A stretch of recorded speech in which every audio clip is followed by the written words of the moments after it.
Hey everyone, Veronica here, and I'm back with part 2 of reviewing this 1950s homemaking guide for creating delicious and healthy food for your family throughout the week. Now, in this series, I'm reviewing the U.S. Department of Agriculture's Food Management and Recipes pamphlet that was sold in 1950. This is called Family Fare, Food Management and Recipes, and was distributed by the Home and Garden Bulletin. This is bulletin number 1. And in the back, I'll just share with you, this is prepared by the Bureau of Human Nutrition and Home Economics, the Agricultural Research Administration, the U.S. Department of Agriculture, and was printed in February of 1950. So in part 1, I shared with you the nutrition information that is shared in the first part of this book that is geared towards the 33 million homemakers of the United States of America. So if you're interested, go check out part 1 in this series where I reviewed and actually read the whole nutrition section of this pamphlet so that you can listen to it and learn about the basics of nutrition. The reason why I'm sharing this pamphlet specifically is back then when they were writing to homemakers, they really simplified the information. And I really appreciate that because it just makes learning about nutrition really quick and easy. And since this is shared by the U.S. Department of Agriculture, then this is not a pamphlet created by Betty Crocker or Pillsbury that's trying to sell you food products. It's actually created by our government to help you with proper nutrition so that we could be a healthy and strong country. So I really like that they simplify all of the nutrition information and they're not trying to sell you any products. So in part 1, I read through about the food's 3 big jobs, the body's needs, including vitamins and minerals, protein, calcium, iron, iodine, and then vitamins in general, such as vitamin A, the B vitamins, vitamin C, vitamin D, and calories, as well as controlling weight. So if you're interested in hearing me read out loud all of the information in this first part of this pamphlet, definitely check out the first part in this series. Now, in this video, I'm going to share with you the sections that talk about meal planning, because meal planning is such a big part in feeding your family healthy meals, and it can be so confusing and overwhelming, which is why I really like this pamphlet, because they really simplify it and they share some really handy charts which I'm going to share with you here. So what I would suggest is that you actually screenshot this video, and you can actually save these to your phone or your desktop for future reference. And then you don't have to go and try and hunt down this specific pamphlet, which I'm not sure how many are actually still around because this is 75 years old. But surprisingly, the nutrition and information is still totally relevant to today's homemaker. So let's dive in here. But first, if you're new to my channel, I hope that you like this video and subscribe for more healthy meal planning tips and tricks. I love sharing how I prepare healthy meals for my family throughout the week. So definitely check out my other videos on meal planning on a budget, as well as healthy meal planning and meal prep tips and tricks. Okay, so let's dive in here. So on pages 10 and 11, it's talking about finding out what's in foods. So we learned about the nutrition in food, but which foods have that nutrition? And that's what this table right here is actually sharing. It shares a star system, which each star represents 10% of the day's needs for a nutrient. And that's for a moderately active man, as recommended by the National Research Council. So definitely screenshot this page here where you can kind of review here the kinds of foods, the serving size, and then how much approximate protein, calcium, iron, vitamin A, thiamine, riboflavin, and niacin, vitamin C, and calories are in each food. So this is going to be very helpful for planning your meals. So to get all the nutrients needed, it's wise to choose a variety of foods.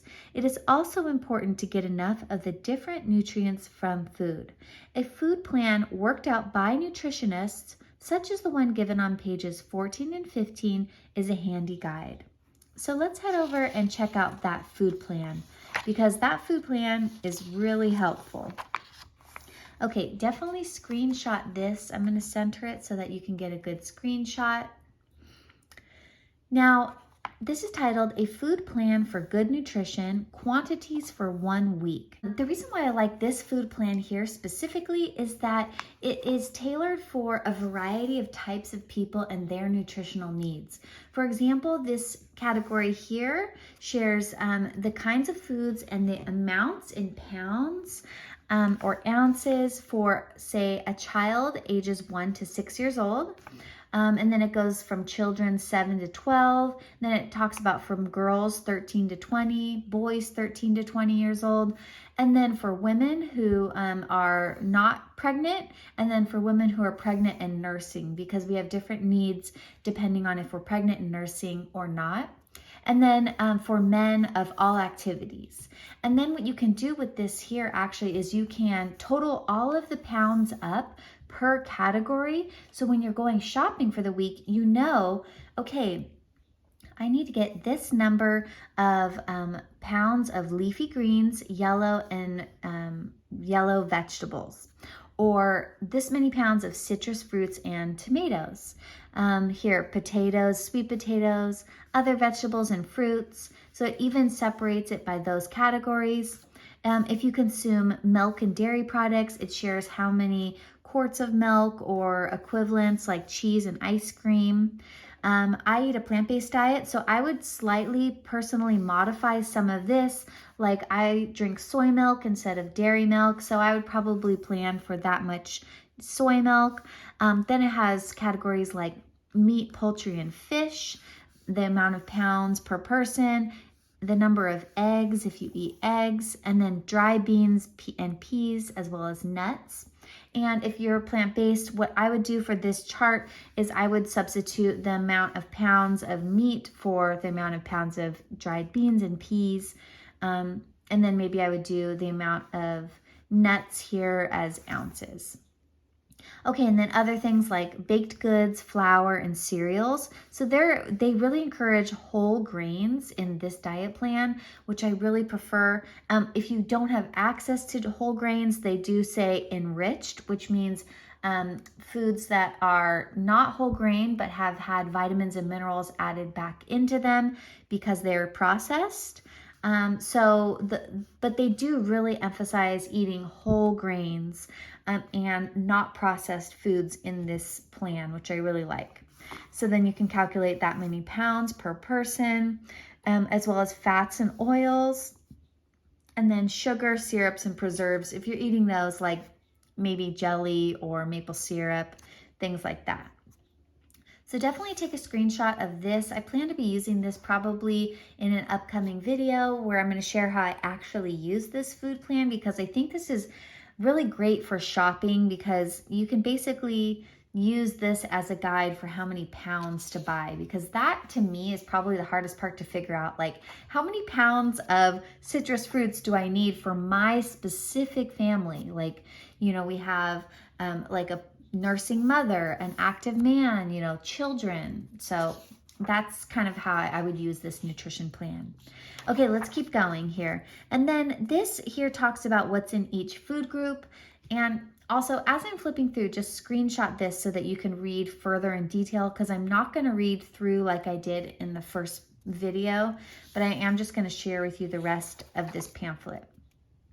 Then it talks about servings in pounds. So it actually gives you an idea of like how much of each pound of each type of, say, poultry that you would need to buy per serving. So that's so helpful. Here, vegetables and fruits, like serving size would be, they're considering it this size. I think serving sizes have sort of changed, but I mean, this is still a pretty good reference.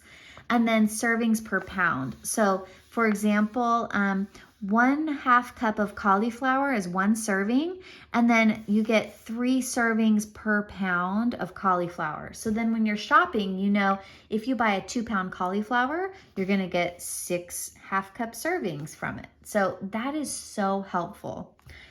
Okay, smart buying, it gives some information about buying meat, different beef grades, poultry, fish. Like this is really important information if you're purchasing meat and fish and poultry. Like you definitely want to understand exactly what you're buying. It's a little different than buying vegetables and fruits and beans. Okay, and then here it kind of goes into some details like buying fresh fruits and vegetables and tips and what to look for.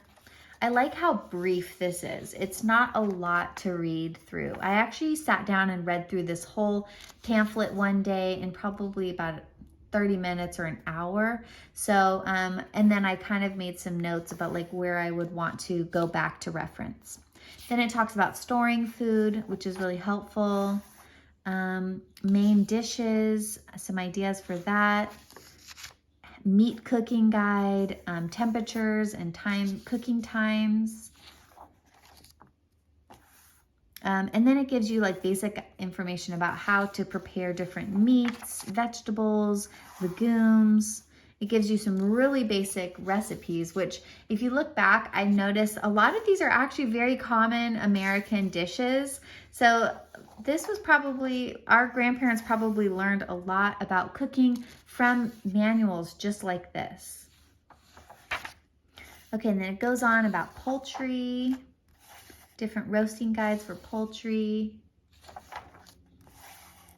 Gives you some really great simple recipes like creamed chicken, casserole of chicken with vegetables. And I like how they have very simple instructions. Here's fish. And it gives some fish recipes and so on. And it talks about eggs, how to poach an egg, deviled eggs, eggs Creole, macaroni baked in cheese sauce. So for me, since I eat a plant-based diet, I would take some of these ideas and actually modify them using vegan alternatives. And maybe I'll go into that in like another recipe or another video, but these are some really basic ideas.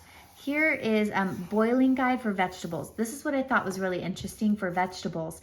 Basically what they were teaching homemakers was that you take these vegetables, you boil them, and then you take the boiled vegetables and then you do all these different things with them, which I think is pretty smart because if you're trying to get like maybe children to eat vegetables or people who don't like vegetables, this is like a handy way to get these into your diet because as they explained earlier in this pamphlet, vegetables are packed with vitamins and minerals that are really important for good nutrition. So then as a homemaker, it's like, how do you get people to eat this food? You know, if we really do need to eat this to stay healthy, like how do you actually get people to eat it? So I like that they actually have this really simple system.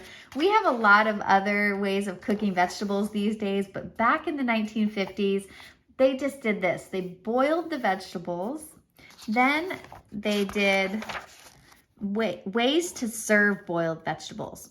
I'll list them off here. They do hot and seasoned, mashed, creamed or scalloped, fried or browned, glazed, and that's it. So I like that. It's kind of really simplifies vegetables for dinner time. It's like, okay, you have, 5 or 6 ways that you can actually serve them. You just boil them and then do something different with them each night. So here's a bunch of different ideas like cauliflower au gratin, scalloped corn, stewed okra and tomatoes. Looks like someone really got some use out of this right there. Baked stuffed potatoes, baked squash, baked tomatoes. Okay, and then it gives you some salad and salad dressings. So basically what they did was they had some very basic salad dressings that you could use a variety of different ways. And they list them off here. Fruit combinations, fruit and vegetable combinations, and vegetable combinations for salads. So that's like a really simple system for serving salads. And then it goes on from there. Okay, and then it goes on to just share some other different types of recipes like soups. Soups are another great way to get a lot of nutrition into people without having to do a whole lot of work or use a lot of different dishes. These are basically one-pot meals.